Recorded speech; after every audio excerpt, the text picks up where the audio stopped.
सीधा मुद्दे पर आते हैं। आज की चर्चा बेहद दिलचस्प होने वाली है।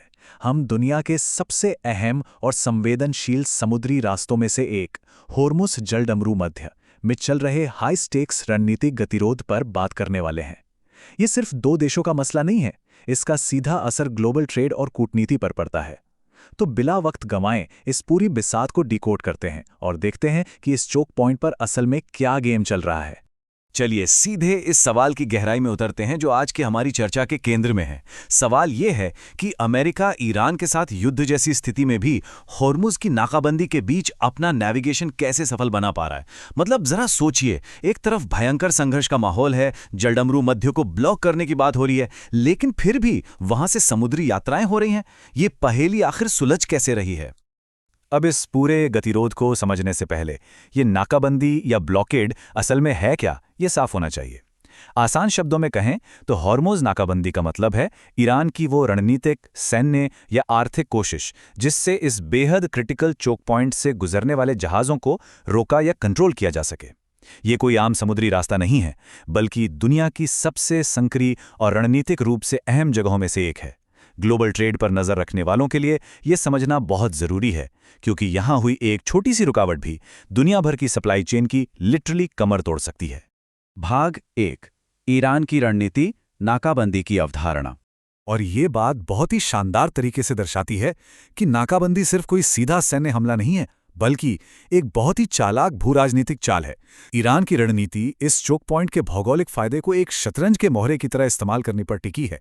जब किसी के पास इतने अहम समुद्री मार्ग को कंट्रोल करने की भौगोलिक ताकत होती है ना, तो बिना कोई बड़ी गोलीबारी किए भी वो एक मनोवैज्ञानिक और रणनीतिक बढ़त हासिल कर लेता है। ये दबाव बनाने और पावर बैलेंस को अपने पक्ष में झुकाने का एक परफेक्ट उदाहरण है। Navigating the straight, Iran strategy in the Hormuz blockade. तो अब तक हमने इस पूरे मुद्दे को ईरान की सैद्धांतिक नाकाबंदी रणनीति के चश्मे से देखा, लेकिन जैसा कि हम जानते हैं, शतरंज के खेल में हर चाल का एक जवाब जरूर होता है। तो चलिए अब अमेरिकी नजरिए पर बात करते हैं। भाग 2, अमेरिका का रणनीतिक नेविगेशन, एक सामरिक प्रतिक्रिया। अब इस सामने दिख रही तुलना के बारे में जो बात सच में दिलचस्प है वो ये है कि ये दोनों देशों के बिल्कुल उल्टे रणनीतिक लक्ष्यों को साफ साफ आमने सामने रख देती है। एक तरफ ईरान का बंद दरवाजा है, यानी नाकाबंदी शुरू करने और उस चोक पॉइंट पर अपना दबदबा बनाने की कोशिश, और ठीक उसके सामने दूसरी तरफ अमेरिका की रणनीति है उस बंद दरवाजे और संघर्ष के बावजूद सफलतापूर्वक अपना रास्ता निकाल लेना। ये एक क्लासिक गतिरोध है। एक पक्ष दरवाजे को कस के बंद करने की कोशिश कर रहा है और दूसरा पक्ष ये साबित कर रहा है कि वो उस बंद दरवाजे के बावजूद कैसे बेखौफ अंदर बाहर जा सकता है। आइए आगे बढ़ते हैं और देखते हैं कि ये पूरी बात वैचारिक रूप से कैसे विकसित होती है। यहां हमारे सामने उस मूल प्रश्न के 3 बहुत ही अहम छिपे हुए घटक हैं।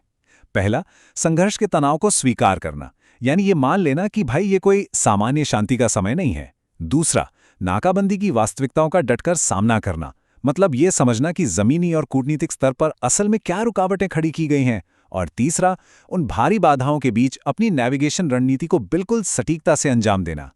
यह साफ दिखाता है कि इस तरह के तनावपूर्ण माहौल में सफल होना सिर्फ किस्मत की बात नहीं है, बल्कि एक बहुत ही संधी हुई कैलकुलेटेड प्रक्रिया है। भाग 3, जलडमरू मध्य का भविष्य, वैश्विक प्रभाव। तो सबसे महत्वपूर्ण बात यह है कि हम इस जलडमरू मध्य की हलचल को एक बहुत ही सरल रणनीतिक डायनामिक के रूप में देख सकते हैं। बिना किसी भी राजनीतिक पक्ष को सही या गलत ठहराए अगर देखें तो स्थिति बिल्कुल स्पष्ट है। चरण 1, ईरान एक नाकाबंदी की रणनीति बनाता है और उसे लागू करने का प्रयास करता है। और फिर चरण 2, अमेरिका इसका कूटनीतिक और रणनीतिक रूप से मुकाबला करने के लिए अपना सामरिक नेविगेशन तैनात कर देता है। यह एक एक्शन रिएक्शन का निरंतर चलने वाला चक्र बन गया है। यह एक ऐसा मॉडल है जो इंटरनेशनल वाटर्स में शक्ति संतुलन की एकदम यथार्थवादी तस्वीर पेश करता है।